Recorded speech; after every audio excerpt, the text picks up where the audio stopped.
La paix intérieure ne s'obtient pas en ajoutant des choses à ta vie, mais en retirant tout ce qui l'encombre. C'est cette attitude, si tu les coupes dès aujourd'hui, tu verras ta vie changer. Tu respireras plus librement, tu penseras plus clairement, et tu vivras plus profondément. Voici cette attitude à couper tout de suite si tu veux la paix intérieure. Attitude numéro 1, vouloir plaire à tout le monde. C'est probablement la plus grande source d'épuisement intérieur. Tu veux que tout le monde t'aime, que personne ne te critique, que tout le monde valide tes choix. Mais laisse-moi te dire une vérité dure. Tu ne peux pas plaire à tout le monde, même Jésus n'a pas plu à tout le monde. À force de vouloir être accepté, tu finis par trahir tes propres valeurs. Tu dis « oui » quand ton cœur dit « non ». Tu t'épuises à jouer un rôle juste pour ne pas décevoir. Mais la paix intérieure commence le jour où tu choisis l'authenticité plutôt que l'approbation.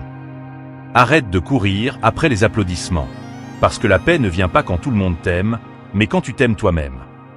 Être en paix, ce n'est pas être aimé de tous, c'est être aligné avec soi-même. Attitude numéro 2, vouloir tout contrôler. L'un des plus grands voleurs de paix, c'est le besoin de tout maîtriser.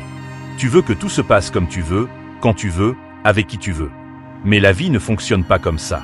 Quand tu cherches à tout contrôler, tu deviens esclave de l'incertitude. Tu stresses, tu paniques, tu angoisses. La paix vient quand tu apprends à faire confiance à Dieu, à la vie, au processus. Ce que tu peux contrôler, c'est ton attitude, pas les événements. Respire. Relâche. Tout ce qui est pour toi finira toujours par te trouver. La paix vient quand tu lâches ce que tu ne peux pas changer. Attitude numéro 3, garder rancune. Le pardon, ce n'est pas dire que l'autre avait raison.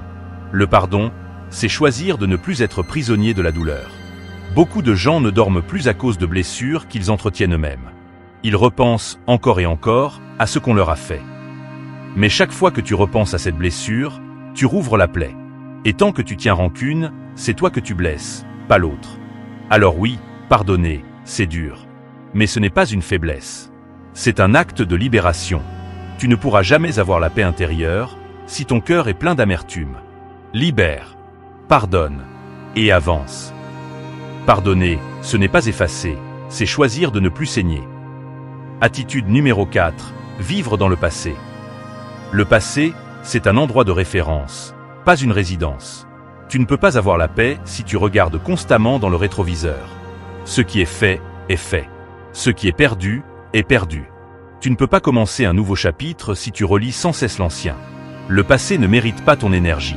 Ce qui compte, c'est maintenant. Parce que la paix intérieure, ce n'est pas l'absence de bruit. C'est la capacité à rester calme au milieu du chaos. Attitude numéro 5. Trop parler de tes problèmes. Attention, je ne dis pas qu'il ne faut pas s'exprimer. Mais trop parler de ses blessures, c'est leur redonner du pouvoir. Certains ressassent leur douleur encore et encore, jusqu'à ce que ça devienne leur identité. Plus tu répètes le mal, plus tu lui donnes de la force dans ton esprit. La paix intérieure, c'est aussi savoir se taire pour guérir.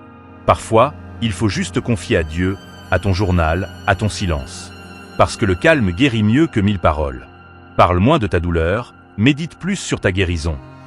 Attitude numéro 6, se comparer aux autres. C'est une plaie silencieuse qui détruit beaucoup de gens. Tu regardes la vie des autres, tu compares, tu te dévalorises, tu doutes. Mais tu oublies que tu ne vois jamais les cicatrices des autres, seulement leur sourire. Chacun avance à son rythme, avec ses saisons. Comparer ta vie, c'est refuser ton propre chemin. Et tant que tu le fais, tu n'auras jamais la paix.